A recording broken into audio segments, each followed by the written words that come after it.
In southeast Minnesota, a low-pressure system with a warm front ahead of it carrying dew points in the low 70s staged itself to ripen tornadic conditions in south-central Wisconsin.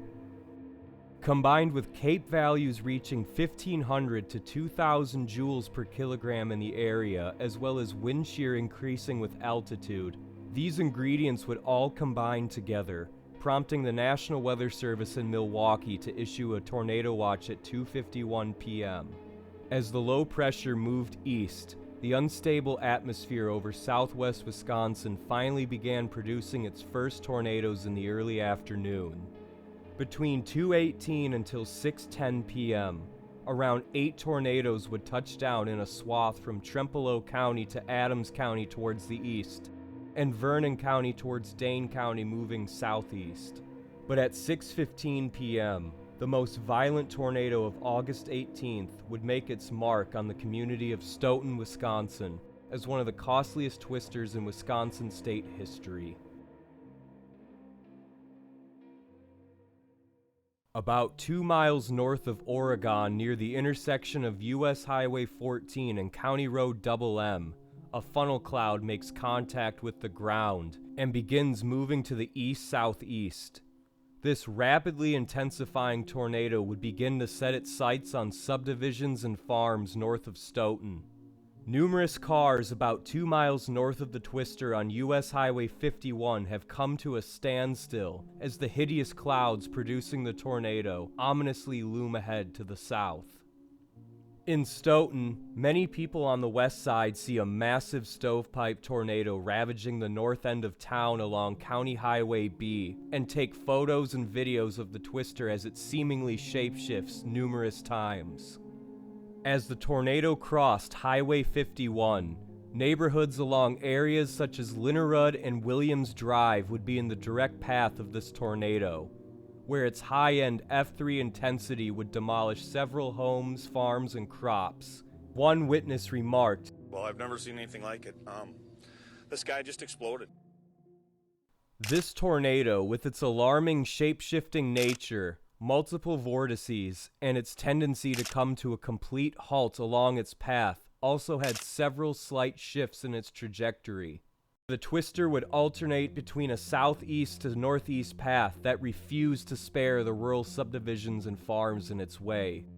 The tornado would cross over the Yahara River and proceed to shift its direction towards Scotland Road, then shifting again towards the southeast, where the tornado would cross near the intersection of Coss Road and County Road W, and would dissipate not too far from Interstate 3990 around 7 p.m.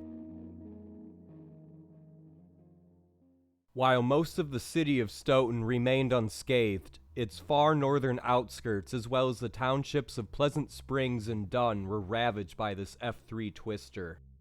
Around 373 homes received damage, and about 153 of those were either heavily damaged or completely destroyed. 45 out of the 50 agricultural buildings were either heavily damaged or destroyed, as well as 2 out of the 8 businesses affected by this tornado were heavily damaged. The total amount of damage caused by the storm amounted to over $35 million worth of destruction, or $57.6 million adjusted for inflation and counting today.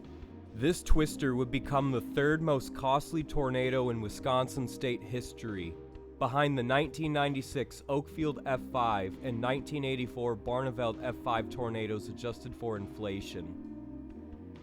Had the Stoughton tornado been positioned just to the south by 1 or 2 miles, it's very possible that its 200-mile-per-hour winds slamming through the center of Stoughton would have been very catastrophic, considering this tornado grew to a very wide stovepipe shape at a max width of 600 yards across.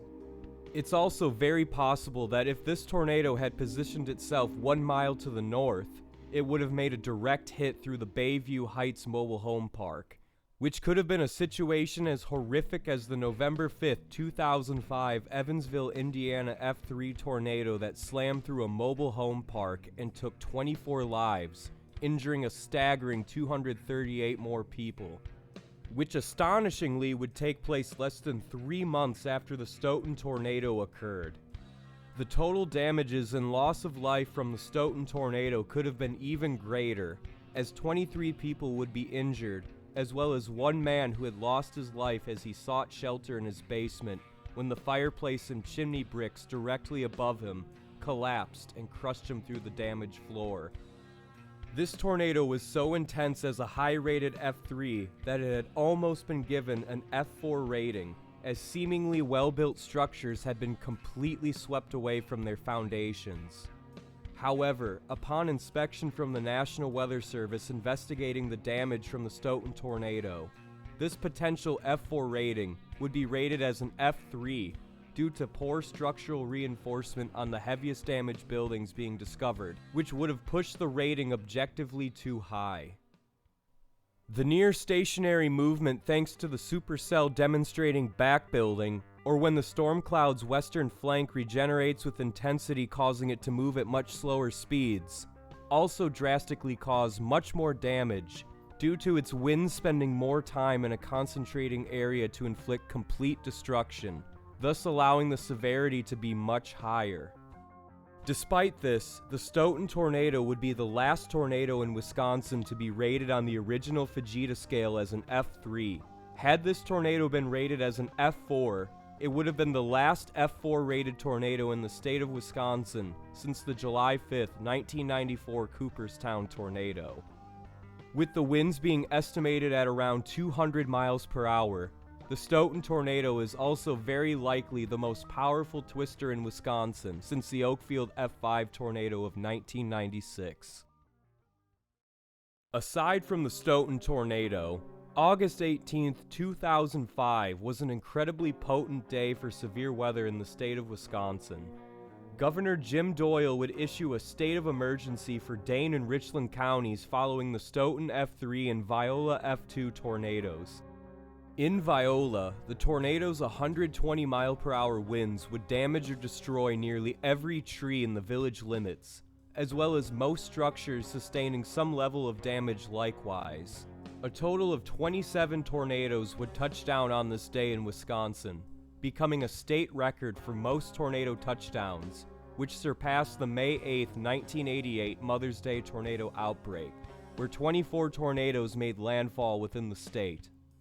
This outbreak affected virtually the same counties as August 18, 2005, where 24 tornadoes would touch down in southwest and southern Wisconsin.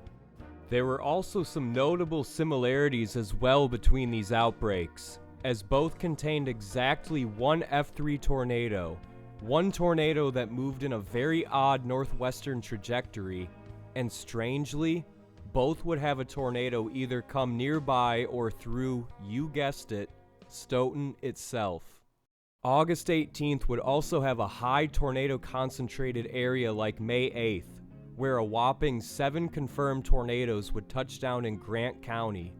But on August 18th, a whopping 6 tornadoes touched down in an even smaller concentrated area, all surrounding the single city of Fort Atkinson. The same supercell that produced the Stoughton tornado would also drop 2 more F0 and 4 F1 twisters north and east of Lake Koshkonong. One of these tornadoes would rip through the southern part of Fort Atkinson, destroying one business and just missing the very busy Fireside Theater to its south, which had around 500 guests visiting at the time. These last tornadoes of Jefferson County would be the final confirmed tornadoes of August 18th, as the previous Stoughton tornado supercell would diminish in potency moving towards the east. Despite the twisted weather ending for the state of Wisconsin on August 18th, this exact same low-pressure system would spawn the unthinkable yet again the following day in southern Ontario, Canada.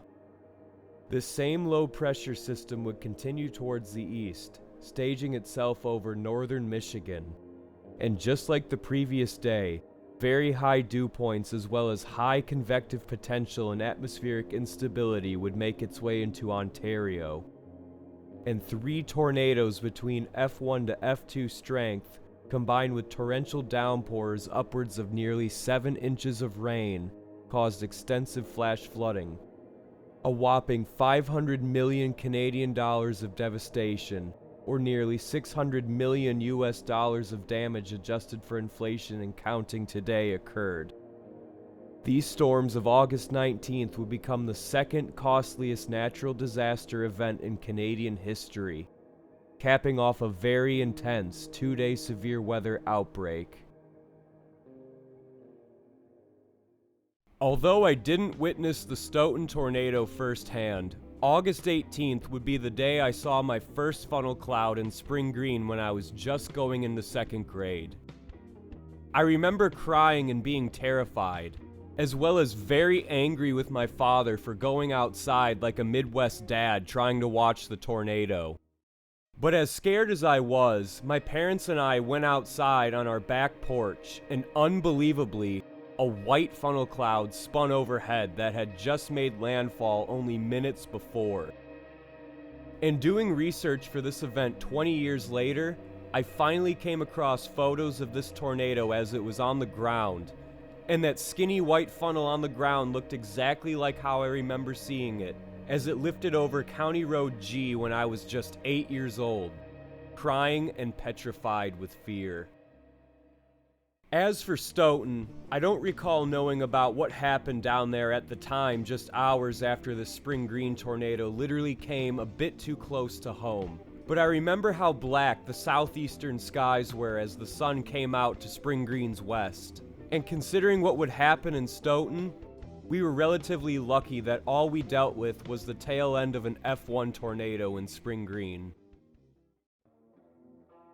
As of current, Wisconsin has had 7 more tornadoes with an EF3 rating, one of which left a massive tornado scar in northeast Wisconsin, which I covered in a previous video. Since the Stoughton tornado occurred, only 1 tornado has been fatal in the state of Wisconsin, which was another EF3 on May 16, 2017 in northwest Wisconsin, which deserves an entire video about it possibly in the future. Of course, there's always a chance for Wisconsin to see another lethal tornado, as well as another record-breaking tornado outbreak once again. The 27 tornadoes that fell in one day on August 18th may seem like a low figure compared to other bordering states like Minnesota and Illinois, but this day will continue to remain unforgettable for the residents of Stoughton and many other Wisconsinites 20 years later and counting. Thank you for watching. Please make sure to like, share, comment, and subscribe to the World Storm channel.